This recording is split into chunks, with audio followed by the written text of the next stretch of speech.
Hello மக்களே, எல்லாம் எப்படி இருக்கீங்க? ரொம்ப ஹாப்பியாக இருப்பீங்கன்னு சொல்லிட்டு நான் நம்புகிறேன். ஸோ வாங்க வீடியோக்குள்ளே போகலாம். ஸ்டார்டிங் சீன்லேயே பார்த்தீங்கன்னா மக்களே, ரூமில் தான் நம்ம ஷியான் பையனும் ஒய்ஃபே காமிக்கிறாங்க. ஸோ அவங்க 2 பேர் இருந்துட்டு ஒரு புக்கை பார்த்து பேசிகிட்டு இருக்காங்க. இந்த இடம் தான் ஓகே இருக்கும், இதுக்கு மீனிங் அப்படின்னு சொல்லிட்டு ஏதோ ஒன்று பேசிகிட்டு இருக்காங்க. அப்படின்னு பார்த்து 2 பேருமே பேசிட்டு பார்த்துட்டு 2 பேருமே பேசிகிட்டு இருக்கும்போது பார்த்தீங்கன்னா, யாரோ கூப்பிட்ற சவுண்ட் கேட்குது. யாரோ கூப்பிட்றாங்க அப்படின்னு சொல்லிட்டு பார்க்கும்போது பார்த்தீங்கன்னா, நம்ம ஷியான் பையனோட அம்மா கூப்பிட்றாங்க. ஒரு நிமிஷத்தை இப்போ வந்துட்டேன் அப்படின்னு சொல்லிட்டு அவங்க கிளம்பி போகிறாங்க. போய் எதுக்கு 2 பேரும் கூப்பிட்டீங்க, என்னாச்சு அப்படின்னு கேட்கும்போது பார்த்தீங்கன்னா, நம்ம தங்கச்சி பொண்ணு இருந்துட்டு நாமெல்லாம் குளிக்க போகிறோம் அண்ணி அப்படின்னு சொல்லுது. சொல்லும்போது என்னது குளிக்க போகிறோமா அப்படிங்கும்போது ஆமாம்மா, நம்ம வந்துட்டு புதுசாக குளிக்கிறதுக்கு ஓப்பன் பண்ணியிருக்காங்க. அந்த இடத்துக்கு நம்ம எல்லாருமே லேடீஸ் போகிறோம், நீயும் வா போகலாம் அப்படின்னு சொல்லிட்டு அவங்க அத்தை கூப்பிட்றாங்க. கூப்பிடும்போது பார்த்தீங்கன்னா, என்னது நானா போனா மாட்டிக்குவேனே அப்படின்ட்டு, ஐயோ இல்லத்த எனக்கு வேலை இருக்குது அப்படின்னு சொல்லிட்டு இருக்கு. அப்படி இருக்கும்போது ஐயோ என்ன பண்ணுறது அப்படிங்கும்போது நம்ம சியான் பையனும் ஐயோ மாட்டிக்கிட்டோமா அப்படின்னு சொல்லிட்டு என்ன பண்ணுறதுங்க அப்படின்னு கேட்குது. இது லைட்டாக அப்படியே ஜாடையில் கேட்கும்போது பார்த்தீங்கன்னா, நம்ம ஷியான் பையன் இருந்துட்டு எனக்கும் தான் தெரியல என்ன பண்ணுறேன்னு அப்படின்ட்டு திங்க் பண்ணிட்டு இருக்கும்போது, சரி இங்கே ஒரு நிமிஷம் வா அப்படின்னு கூப்பிடுறாங்க அவங்க ஒய்ஃபை. ஒரு நிமிஷமா அப்படின்னு சொல்லிட்டு நம்ம ஒய்ஃபும் போய் அங்கே என்ன எதுக்கு கூப்பிட்டீங்க அப்படின்னு கேட்கும்போது, உடனே நீ கத்து அப்படின்னு. எதுக்கு கத்தணும் நானும் இப்போ அப்படின்னு அவங்க கேட்குறேன். சீக்கிரமாக கத்து இல்லைன்னா மாட்டிக்க போகிறோம்.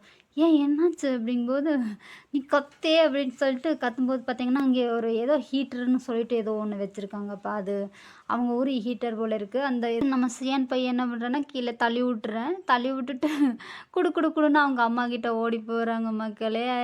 ஓடிட்டு போய் என்னாச்சு அப்படின்னு சொல்லிட்டு அவங்க அம்மாவும் ஏதோ சவுண்டு கேட்டுச்சு அப்படின்னு போகலாம் அப்படின்னு போய் பார்க்கும்போது பார்த்தீங்கன்னா, நம்ம ஷியானே வந்துட்டு இல்லைம்மா ஒன்றும் வேண்டாம். அது அந்த ஹீட்டர் நான் ஆக்சிடென்ட்டாக அது தள்ளும்போது பார்த்தீங்கன்னா, அது கையில் பட்டுருச்சு ஒய்ஃப் கிட்ட. அதனால அவளுக்கு இன்னைக்கு வர முடியாது வேறன்னு தோணுதும்மா. புண்ணும் அதிகமாக ஆயிருச்சு போல இருக்கு. அப்புறம் நம்ம சுடு தண்ணி பட்டுச்சுன்னா, அது ரொம்ப இன்னும் ஜாஸ்தியா எரிச்சலா இருக்கும் இல்லையா? அதனால அவங்க இன்னைக்கு வரமாட்டாங்க போல இருக்குமா அப்படின்னு சொல்லும்போது, என்னடா ஆச்சு ரொம்ப பெருசாயிருச்சா அப்படின்னு சொல்லிட்டு அவங்க அம்மா கேட்குறாங்க. இல்ல அதெல்லாம் ஒண்ணும் இல்லம்மா. ஏதோ ஆயில்மெண்ட் போட்டா இது சரியாயிரும்னு நினைக்கிறேன் அப்படின்னு சொல்லிட்டு அவங்க சொல்றாங்க. அதுக்கு அவங்க தங்கச்சி பக்கத்துல இருந்துட்டு, நீ தான் கரெக்ட்டா அத பார்த்துக்கணும் இல்லன்னா அப்படிங்கும்போது, ஆமா நான் கரெக்ட்டா தான் பார்த்துருக்கணும். சாரி அப்படின்னு சொல்லிட்டு, சரிடா நீ பார்த்து இருந்துக்கோ அப்படின்னு சொல்றாங்க. அப்படின்னு சொல்லிட்டு இருக்கும்போது பார்த்தீங்கன்னா, நம்ம ஒய்ஃப் இருந்துட்டு உள்ள இருந்துட்டு, உனக்கு ஓகே தானம்மா அப்படின்னு சொல்லிட்டு அவங்க அம்மா கேட்குறாங்க. ஓகே தான் அத்தை, நீங்க போயிட்டு என்ஜாய் பண்ணிட்டு வாங்க. வீட்டுக்கு வந்ததுக்கப்புறம் சொல்லுங்க ஓகேவா? அப்படின்னு சொல்லிட்டு அவங்க சொல்றாங்க. சரி ஓகேம்மா நீ பார்த்து உடம்பை பார்த்து இருந்துக்கோ. நாங்க போயிட்டு வரோம் அப்படின்னு சொல்லிட்டு போம்போது பார்த்தீங்கன்னா, நம்ம ஷியான் பையன் அவங்க தங்கச்சிக்கு பாய் காமிச்சுட்டு நின்னுட்டு அப்படியே உள்ள வந்துட்டு, நான் கல்யாணம் பண்ணதுலேருந்தே நான் எங்க அம்மாவும் தங்கச்சிக்கிட்டவும் பொய் சொல்லிட்டே தான் இருக்கேன் அப்படின்னு சொல்லும்போது பார்த்தீங்கன்னா, அப்படி சொல்லிட்டு ரொம்ப ஃபீல் பண்றாங்க நம்ம ஷியான். அதுக்கு அவங்க ஒய்ஃப் இருந்துட்டு, இதுக்கு பேர் தான் புத்திசாலித்தனம்னு சொல்லுவாங்க தெரியுமா? ஏன்னா நீங்க இப்படி செஞ்சனால தானே என்ன காப்பாத்துனீங்க அப்படின்னு சொல்லிட்டு அவங்க ஒய்ஃப் சொல்றாங்க. சரி அதெல்லாம் போட்டுங்க. உங்களுக்கு எப்படி இந்த யோசனை வந்துச்சு? அப்படின்னு சொல்லிட்டு இருக்கும்போது நம்ம ஷியான் அப்படியே பார்த்துட்டு, அவரு ஒண்ணுமே பேசல. என்னத்த பேசுறது? எல்லாம் என்னோட விதி அப்படின்னு சொல்லிட்டு அவரு இது பண்ணிட்டு இருக்கிறாரு போல இருக்கு. அவரோட கஷ்டம் நம்மளுக்கு தானே தெரியும் இல்லையா மக்களே? சரி வா நம்ம போய் இத கிளீன் பண்ணலாம் அப்படின்னு சொல்லிட்டு கிளீன் பண்ணிட்டு இருக்கும்போது என்ன ஆகுதுன்னு பார்த்தீங்கன்னா மக்களே, அவங்க பொய் தான் சொன்னாங்க. அப்புறத்துல புண்ணாச்சு அப்படின்னு சொல்லிட்டு. ஆனா உண்மையாவே அது பட்டுருச்சு கையில. ஐயய்யோ! ரொம்ப வலிக்குதா? சாரி அப்படின்னு சொல்லிட்டு அவரு சொல்றாரு. இல்ல பரவால்ல. இதுல ஏன் தப்பு தான் இருக்குன்னு நான் தான் தெரியாம இத டச் பண்ணிட்டேன் அப்படின்னு சொல்லிட்டு, சரி இன்னும் இந்த ஹீட்டர நீங்க யூஸ் பண்றீங்களா? அப்படின்னு சொல்லிட்டு நம்ம என்கிட்ட கேட்கும்போது பார்த்தீங்கன்னா, ஆமா நான் இனியும் தான் யூஸ் பண்ணிட்டுருக்கேன். ஏன்னா இந்த மாரி குளிரா இருக்கிற டைம்ல போய் நான் ஹீட்டர் இல்லாம எப்படி இருக்க முடியும்? நான் செத்து போமாட்டேனா அப்படின்னு சொல்லிட்டு அவரு சொல்றாரு. சரி எந்திரிச்சு வா நீ அந்த டேபிள் கிட்ட உட்காரு. நான் உனக்கு ஆயில்மெண்ட் போடுறேன் அப்படின்னு சொல்லிட்டு ஆயில்மெண்ட் போட்டுருக்காங்க. ஆயில்மெண்ட் போட்டிருக்கும்போது, கண்டிப்பா இது என் தப்பு தான் அப்படின்னு சொல்லிட்டு நம்ம சியான்னு சொல்றேன். அதுக்கு இருந்துட்டு இல்ல அது உங்க தப்பு மட்டும் இல்ல, என் தப்பும் தான். ஏன்னா நான் வந்து அத கரெக்ட்டா பார்த்துருக்கணும் இல்லையா? நான் டச் பண்ணாம இருந்திருந்தா இது இப்படி எனக்கு ஆயிருக்காதுல்ல அப்படின்னு சொல்லிட்டு அவங்க சொல்றாங்க. சரி ஒண்ணும் பிரச்சனை இல்ல. வா உனக்கு நானே மருந்து வச்சு விடுறேன் அப்படின்னு சொல்லிட்டு அதில போட்டுட்ருக்காங்க. போட்டுட்ருக்கும்போது பார்த்தீங்கன்னா, நம்ம ஷியான் பையன் என்ன சொல்றான்னு பார்த்தீங்கன்னா, எனக்கு ரொம்ப கவலையா இருக்கு. ஏம்மான்னு செப்டிக் ஆயிருமோ அப்படின்னு பயமா இருக்கு அப்படின்னு சொல்லும்போது, நீங்க எதுக்கு அத பத்தி கவலைப்படுறீங்க அப்படின்னு சொல்லிட்டு ஒய்ஃப் கேட்குறாங்க. ஏன்னா நீ என்னுடைய ஒய்ஃப் இல்ல. இப்போ அப்படின்னு சொல்லும்போது, அப்போ இவங்க அப்படியே ரொமான்டிக்கா பார்த்துட்டு, ஹனி அப்படின்னு சொல்லிட்டு இவங்க சொல்றாங்க. அது சொன்னதுமே நம்ம ஷியான் பையன் அப்படியே ஒரு மாரி ஒரு லுக்கு குடுக்குறாங்க மக்களே. ரொம்ப ரொமான்டிக்கா ரொம்ப க்யூட்டா இருக்குறாங்கப்பா. அடுத்தது பார்த்தீங்கன்னா, ட்ரெஸ்ஸை ஷேர் பண்ணிவிட்டு நம்ம ஒய்ஃப் வெளியே நடந்துட்டு வந்துட்டு இருக்கும்போது பார்த்தீங்கன்னா, ஒருத்தர் ஓடி வந்துட்டு ஓடிட்டு வரும்போது பார்த்தீங்கன்னா, "என்னாச்சு வீட்ல ஏதாச்சும் நடந்துருச்சா?" அப்படின்னு சொல்லிட்டு நம்ம ஒய்ஃப் கேட்குறாங்க.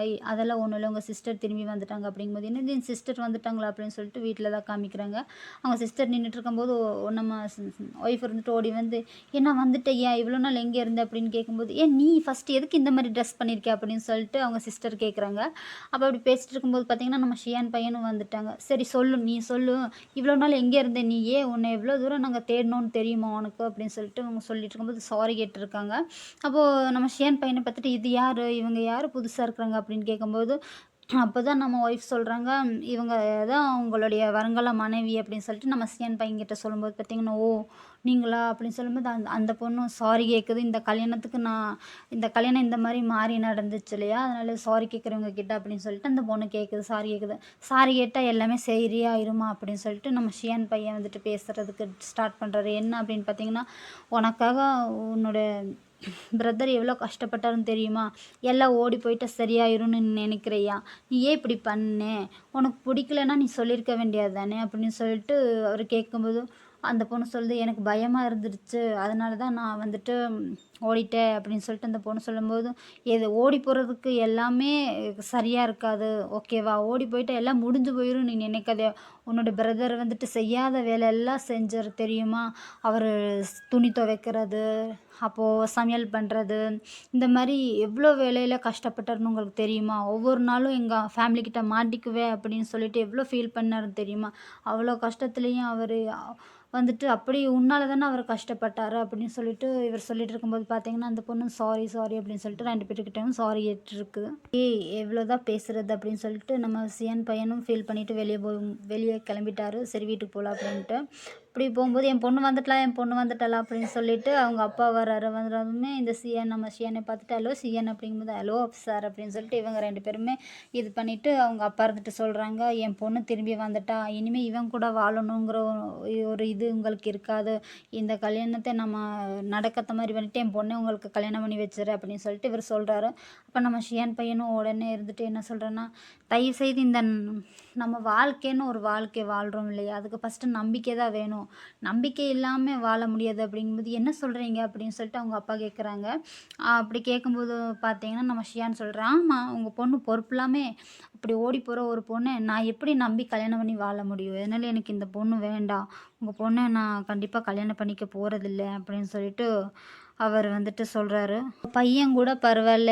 ஏன்னா ஒரு ஆணா இருந்தாலும் எங்க வீட்ல அவ்ளோ வேலைய செஞ்சு எனக்காக ஒரு மனைவியா எவ்ளோ விஷயங்கள தாங்க முடியுமோ, அவ்ளோ விஷயத்த தாங்கி எனக்காக, என் ஃபேமிலிக்காக, உங்களுக்காக இவ்ளோ கஷ்டப்பட்டு நின்னாரு. அதுக்கு அவரே பரவால்ல அப்படின்னு சொல்லிட்டு நம்ம அ ஒய்ஃபை பார்த்து சொல்லிட்டு, அவங்க அப்பா கிட்ட சொல்லிட்டு கிளம்பிட்டாரு மக்களே. அப்புறம் பார்த்தீங்கன்னா, வீட்ல தான் காமிக்கிறாங்க. ஸோ நம்ம சியான் பையன் அங்கேருந்து கிளம்பி வந்துட்டாரு இல்லையா? அவர் பின்னாடியே அவங்க ஒய்ஃபும் வந்துட்டு, "என்னதான் இருந்தாலும் நீங்க இப்படி பண்ணியிருக்கவே கூடாது.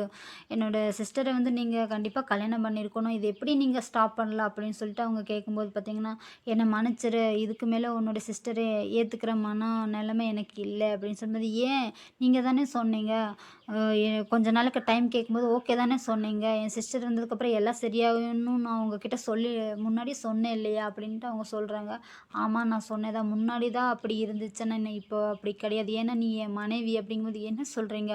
அப்படின்னு சொல்லிட்டு அப்படி அந்த ஒரு ஷாக்கிங்லயே பார்ப்பாங்க. யாருன்னா நம்ம ஒய்ஃப். ஏன்னா நம்ம ஷியான் பையன் அவனுடைய மனசுல என்ன இருக்குங்கிறதே இந்த இடத்துல இந்த எபிசோட்ல தான் மக்களே வந்துட்டு வெளிப்படையா சொல்றேன். என்னன்னா, உன் மேல எனக்கு ஃபீலிங்ஸ் இருக்கு அப்படிங்கிறத இப்ப தான் சொல்றாரு. "நீ தானே என்ன கூப்பிட்ட."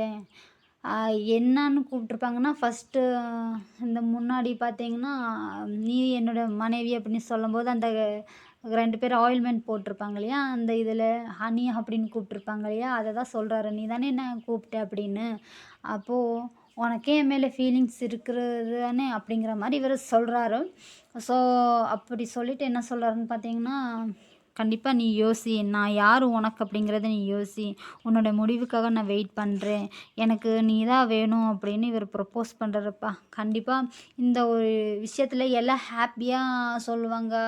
ஆனா இந்த இந்த ப்ரொபோசல் நடக்கும்போது பார்த்தீங்கன்னா, நம்ம சியான் பையனாகட்டும், அவங்க ஒய்ஃப் ஆகட்டும் ரொம்பவே ஃபீலிங்கா அப்படியே நின்னுட்டுருப்பாங்க. ஏன்னா, ஒருத்தர் மாத்தி ஒருத்தர் அப்படியே அந்த ஃபீலிங்ஸ வெளிய சொல்ல முடியாம அந்த கஷ்டத்திலேயே நின்னுட்டு இருக்கிறவங்களாட்டம் ரொம்ப க்யூட்டாக ஆக்ட் பண்ணியிருப்பாங்க. ஸோ எனக்கு இது பர்சனலாக ரொம்ப பிடிச்சிருந்துச்சி மக்களே.